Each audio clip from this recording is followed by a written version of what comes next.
am going to talk about food security today. And by talk, I mean rant, because food security is something that really gets me going. The way the food system works today is so insane. It just really annoys me. Now, I'm going to talk about this from my context here in New Zealand, but the sorts of things I'm talking about, I'm sure there are examples very similar all over the world. But I want to talk from a system that I have direct experience of, because that just makes the most sense to me. So let's get going on why the global food system is insane, and then what you can do to start ensuring your own personal food security. Here in New Zealand, we produce a huge amount of food. It's pretty much the one thing we do, and we do it really well. But most of the food we produce for export. Now, there's nothing wrong with that. It's a great way to operate in the global economy that we live in. But the issue I have is that we focus on producing very high value food things for export. Things like dairy, meat, and fruit like apples and kiwi fruit and lots of other things, because you can make a lot of money from those things. They're high value, people all over the world will pay a lot of money for them. We produce that at the expense of ensuring our own food security for people living in the country, because it's not that economical to grow things like wheat and grains and staple crops, because they're expensive to export because we live at the bottom of the world. But not only are those crops not viable for export, it's so expensive to move things around this country that it's actually cheaper for people living in the North Island of New Zealand to import wheat from Australia rather than bringing it up from where we do grow wheat in the South Island. And that is completely bonkers. Just absolutely insane. But these sorts of things happen all over the world, and it really is concerning. I think of my country here, New Zealand, as being in a bit of a situation like Ireland was back in the 1800s when they had their potato famine. Now, things are not quite that dire, but here we produce so much food. I think we feed something like 30 to 40 million people, and our population is only 5.5 million people. But people here are really food insecure because food is really expensive. So we are producing huge amounts of food and we are shipping it away from our country to make export dollars, which people need to do, countries need to do. But I think we really have to make sure that everyone in the country is taken care of on the most basic level of having good, healthy, nutritious food, which we produce, before we start sending the food away for export dollars. Now, that breaks my heart, actually, that people in this country can look at all the food that we make and then they go to the supermarket and they cannot buy it. They cannot buy our beef, they cannot buy our lamb, they cannot buy our cheese. It is absolutely unacceptable. But the reasons that this happens is not because the farmers don't want to sell that food to the people. It is because of complicated bureaucratic laws, mostly around free trade agreements and the trade agreements that countries have with each other, meaning that the producers are not legally allowed to sell food at below market rates to the people that they would like to sell food to. And just stop to think about that for a moment. The farmers cannot legally sell that food to the people they want to sell it to. They are bound by agreements and complicated supply chains to sell it at market rates, and generally that means selling it as export. An example of how agreements across countries don't work for the countries producing and selling and importing and all these complicated things is here in our pork industry in New Zealand. Now, you can think whatever you will about industrial meat systems. I don't love them, but this is an example of how things are just nuts. So in New Zealand, we have very high standards of animal welfare, which is great.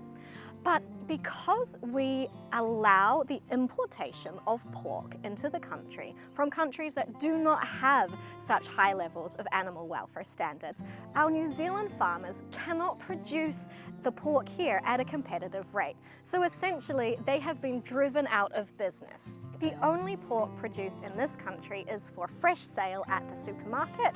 All of our ham and bacon and salamis, the vast majority of that is made from imported pork that comes in at a cheaper price from countries that do not have environmental or welfare standards as high as us.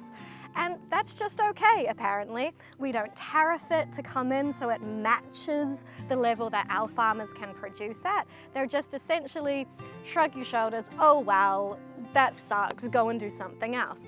So if I want to buy New Zealand produced bacon, I pretty much can't. I can go looking really hard for it from a local producer, and I do recommend doing that, and I do that sometimes. But if I go to my local supermarket and go, all right, I want to buy New Zealand bacon, the last time I checked, I couldn't do that. There was no New Zealand bacon at the supermarket at all. That brings me to regulations that put up so many barriers for people who want to produce food and sell it directly to other people. And here in New Zealand, and this is, I know, true in many other countries in the world, once you get to a certain level of production, or even to produce and sell at all, you have to abide by very hefty food safety laws and all sorts of regulations. And that's good to a certain point. But what happens here is regulations set up essentially for companies who are going to export out of the country apply to anyone just trying to sell food to people in their own town.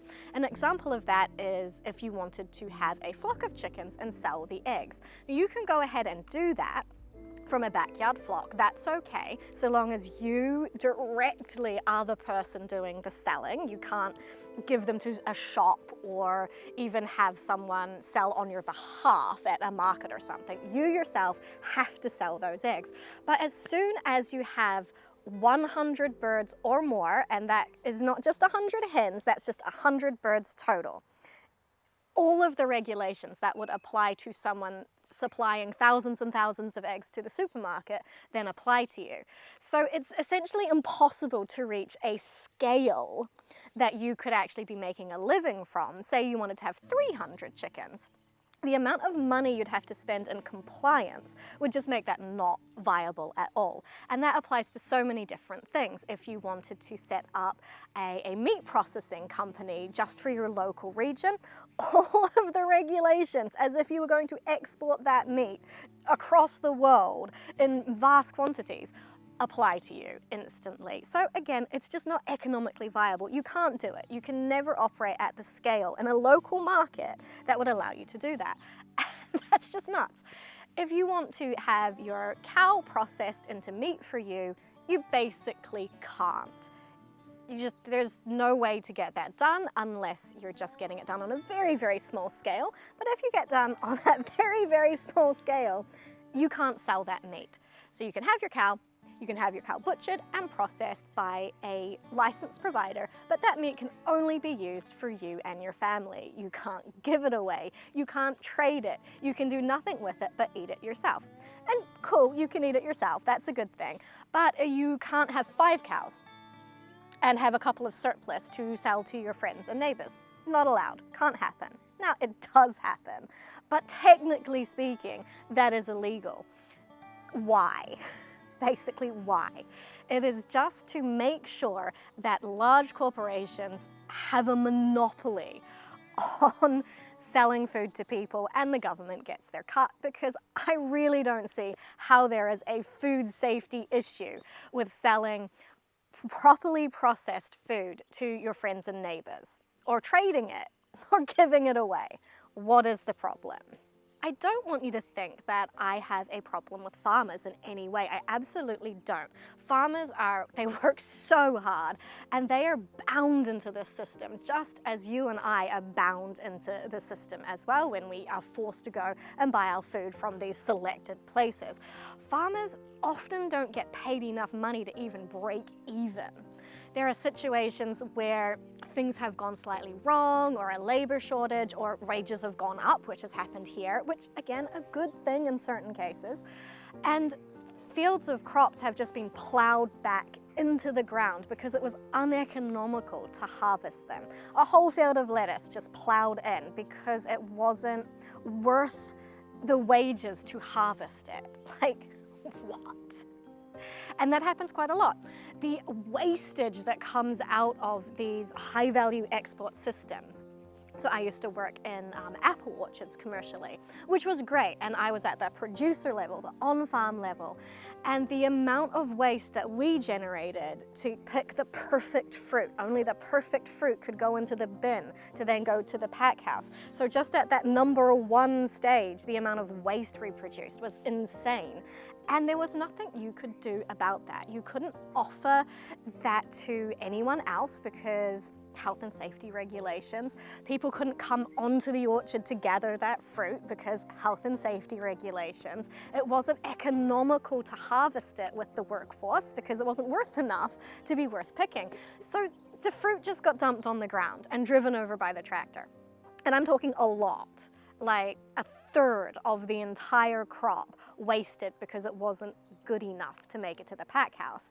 And then once it does get to the pack house, there's another whole layer of waste on top of that as they use their machines to weed out to an even higher standard than you can do on the ground in the orchard. So the waste is crazy. And there are some streams for the waste, which is great. Some of it goes into the local market, some of it goes into food banks, some of it goes to juice and other processing. So it's not a complete loss, but on the orchard, it's a complete loss.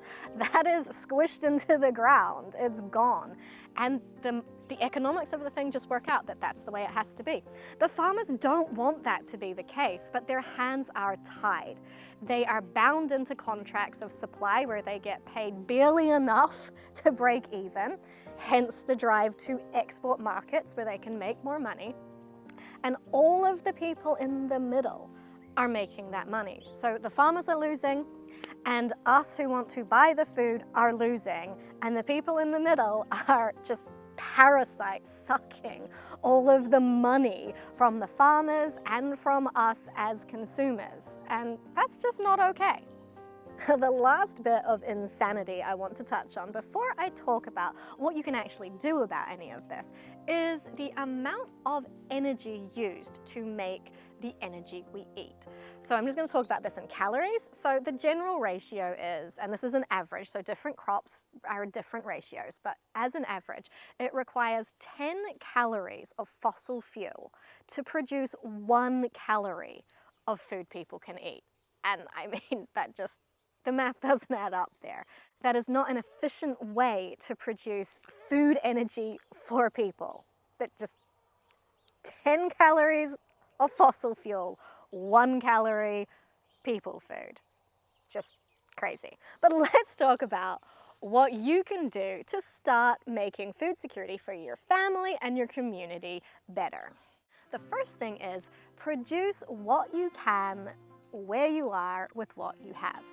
That might mean you can have a garden and chickens. That might mean that you can have quail. They can be kept in much smaller spaces, and grow fresh herbs on your balcony. Whatever you can do to start producing for yourself and learning the skills of producing for yourself, go ahead and do it.